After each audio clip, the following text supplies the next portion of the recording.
Hey, if you're buying a home, I need you to stop. There are 9 huge mistakes that buyers routinely make, and in this video, I'm going to walk you through all 9 to make sure A, you don't do them, B, make sure none of your friends or family are doing them because they will kill a home sale and they will kill your opportunity to purchase. So if that's what you're looking for, you want some guidance, you want to know exactly what not to do specifically, then this is the video for you. Stick with me because we're going to get after it right now.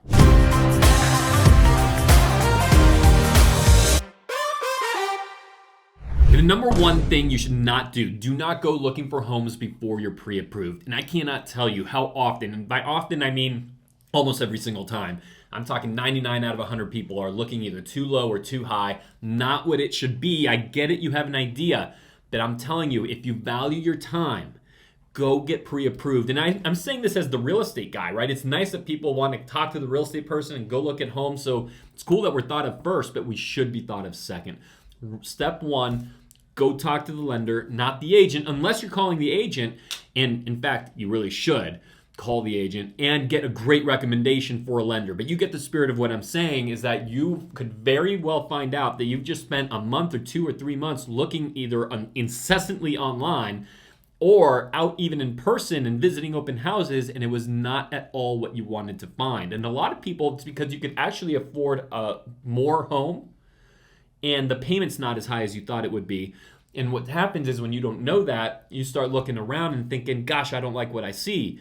But it's because you haven't gotten pre-approved. So make sure you do that. Now, the second thing you should not do not, it's connected to that first, do not go shopping at the top end of your range. When you do get pre-approved, if you got pre-approved for, let's just call it $1 million, okay, round numbers. $1 million. If you are only looking for homes that are $1 million or even a little above $1 million to bring it down, remember, there's a lot more that goes into it. There's home ownership has maintenance expenses, there's HOA fees, there's closing costs, there are other aspects. I'm going to encourage you to look a little bit under, right? Look below your pre-approval letter. Give yourself a cushion. And sometimes that cushion is a wonderful thing because now all of a sudden, instead of being the weakest buyer, where you're buying at the very top of your range, a savvy listing agent will sniff that out and know that you are a whisker away from not getting approved, from losing the loan, costing them the deal. But if you're approved up here and you're buying here, that gives a savvy listing agent confidence that you are going to be able to perform. You're not going to get uncomfortable. You're not going to get, second thoughts and cold feet because it's so financially stressing, and you'll have a better, first of all, it's just nice to not be at the top, right? Because you have more financial flexibility that way. It's less stressful. You'll also inspire more confidence on the other side and often get the deal chosen over a different buyer. Now, the third thing is I do not want you waiting until you save 20%. 20% down payment, that's like that gold standard, thing that a lot of buyers, you might be one of them, think that if I don't have 20%, I can't buy. Don't wait until you have it. First of all, I hope you already know that if you're military or a veteran, you have access to a VA loan. VA loans are at 0% until you get into the very, very high price ranges. So for most people, VA loan, that's at 0%. But even if you were never in the military, never a veteran, you have access to FHA loans, you have access to down payment assistance programs, or even 5%, 10% conventional lending. So the number one thing, again, it goes to the number one rule. If you were to have gotten pre-approved, you would already know that there are other loans that you do not need that 20% down payment for. And on the flip side of that, you might really want to have even more than the 20% if you're earning and saving that much, because there could be benefits on that end of it. Long story short, let the lender guide you. Tell them where you're comfortable with payment and with down payment, and then they'll tell you if they have a loan product that fits. Now, the fourth thing not to do is do not ignore appreciation when you're analyzing the deal. This is tied to even why you don't want to be waiting for a 20% down payment. What you want to be doing is getting in the game. Let me tell you a personal story. I bought my first home with seller financing. I couldn't qualify for any loan, and I had to get the seller to lend me the money, and then I was able to cash them out a few years later. But what happened was, my property was gaining value. And the simple fact that I got in the game and that I didn't ignore the power of appreciation and I didn't delay until the perfect time with the perfect property made all the difference in the world, where I've literally been able to roll those gains into a bigger property, and then those gains into a larger one, and it's turned into investment properties, and you get lines of credit, and it gets really wild down the line. But the thing is that if you're not in the game, if you're not playing it, you're losing out on the power of Southern California, San Diego appreciation. And that has been, I mean, just to end it here, this little point, not ending the video, but ending the point. Think about somebody that earns roughly right about what you earn. Same-ish salary, same-ish earnings. One of you are renting, one of you are owning. Or think of two other people where they've been in that same scenario, and how dramatically different things end up turning out. Their net worth starts, right? It starts off just about the same, and then all of a sudden there's huge divergence. It's because of the power of appreciation. So don't ignore that. And part of how you don't ignore that is you get in the game, you start playing. My first property wasn't the one that I envisioned myself in forever either. No one's is. It's all a process of ascension, right? It's a process. But if you are on the sidelines, you can't take advantage of any of it. So don't ignore the power of appreciation. And we're going to move over to the fifth point, which is don't get too emotionally invested. Do not get too emotionally invested in any property. It is day in, day out, week in, week out, where we're experiencing it right in the field here in real estate, where we watch people make mistakes on emotional decisions. And that emotional decision can take so many forms. In fact, this can be an entire video of its own, and it probably should be a video of its own, because there are so many ways in which this can look. It can look like you're in the final stages of negotiation. You're about to get the property, but boy, you really wanted to keep the washer dryer, and they said no. And you had the right home, the right property on the right street, the right lifestyle with the right payment, the loan in place, and the deal falls apart because of the washer dryer. And this very point right here is exactly why commercial real estate people who are, right, that's more business oriented, commercial real estate people will often look at residential people and say, they'll laugh. They'll say, what is wrong with these guys? They're losing deals over washers and dryers. And it's the emotion behind it.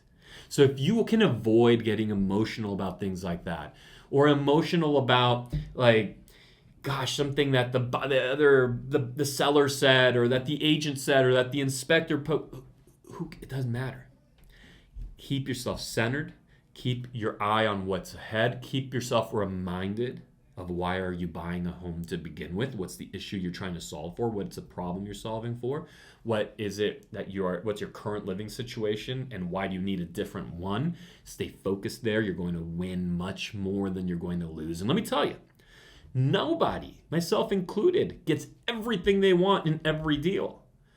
But if you're consistently getting most of what you want, most of what works, and the big picture is entirely in line with what works and what you want, you're going to love your future. Now, the sixth thing to make sure you do not do is don't forget to do your research. And most importantly, think of what that old line, trust but verify. Okay, so when you're reading a property description, maybe it says fully remodeled. Well, is it really? Go look. Because fully remodeled to me might mean that even the plumbing was redone and the electricity. Maybe to the seller, it means that they did a little bit of touch-up work. You know what I mean? So make sure you are actually taking a close look at what it means. Make sure that you look, when you're doing your research, you do the same on the loan side. What are all the costs, the closing costs? Is everything transparent? Make sure you understand what is what. Ask for, demand the history of home sales in that area, the history or the current history, I should say, of the homes currently available. How long are they staying on the market?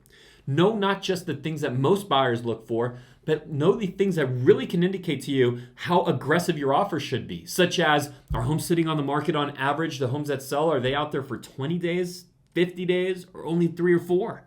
3 or 4, you're going to have less negotiating power. 50, 60, 70 days, you're going to go in there and pounce. And so understand if what you're looking at, you should have anxiety over and act quickly, or if you can take a breath and relax. And that can only be done if you're doing the proper research, and of course, if you have the alignment with someone that can help you do the research. It's a good time for me, by the way, to remind you that I'm Dan Beer, and if you go to the first comment I've pinned a way for us to communicate. People just like you are reaching out to us every single day via text message, email, phone calls, and even Zoom calls. And we love making real estate easy. And by the way, that's if you're making the move in 9 days, 9 months, 9 years. We don't care. Just want to make the whole thing enjoyable, easy for you, be a resource. So go there. Looking forward to connecting with you. And we're moving on to the 7th thing to make sure you do not do when buying a home. The 7th thing to avoid is do not make any financial changes before you close on the home. And that includes career changes. If you're buying a home, don't suddenly go lease a jet ski, right? Or a boat. Don't get a new yacht. Don't get a new car. Don't change anything. Don't pull out equity from your home if you already own one and you're getting the process of buying one. Do not make any significant changes to your career or your finances while in the buying process. It can way too often kill a deal because suddenly it gets flagged, pulls up in the report, your lender's ping, they say, whoa, stop everything. Best case scenario, they go, they inspect, they look, it causes a big delay, and they say, hey, we're good to go, we can move forward. Worst case scenario, and I'm not talking rare, I'm talking often, something like that happens, and lender says, hey, all bets are off, we can't do it anymore, you're no longer qualified. Now, if you had listened also to the previous point that we made early on in this video about not buying at the top of your price range, that will hopefully be avoided. But the point is, if you're going to make any kind of change, leasing a car, taking any kind of loan, anything like that, talk to your lender first. Hey, I'm thinking about doing this. How will it affect me, if at all? Get their blessing, then go ahead and take action. But don't do that before you talk to your lender. Now, the 8th thing is do not have worry. Do not have fear. Do not hesitate to negotiate after inspection if there's something worth negotiating for. Because I also could say this one as do not negotiate for the sake of negotiating just because there was an inspection. I'm going to take you back to something I again said previously is keep the end in mind.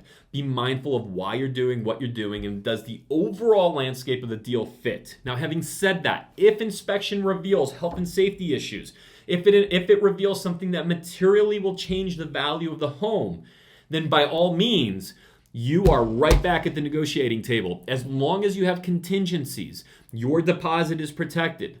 And so if you have contingencies that are still in place, make sure that you're comfortable with everything that you have, like the big picture of what you're buying. And if there's anything that is health or safety related or materially changes the value of the home, then make sure that you renegotiate. You get a credit, you get it fixed. There's a lot of different ways to go about that. Your agent, once you're in that position, will guide you, will show you what to do. Now, why do I say, just really quickly, I want to make sure that explain this. What do I mean when I say materially changes the value of the home?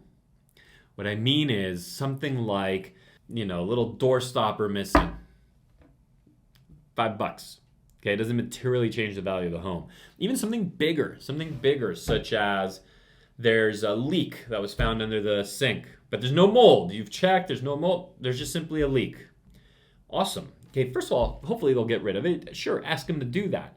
But the home's value has not been materially changed because as long as there hasn't been developing mold there, then all that you have to do is call the plumber, fix the leak. Maybe it does cost you $100 or something like that, even if the seller wouldn't do it. But again, keep the end in mind of why you're buying the home. But on the contrary to that, if a major system, the plumbing is shot, the roof is off, there's a big foundation issue, these are things that can materially change the value of the home, and you're going to want to go and address them head on. Because guess what?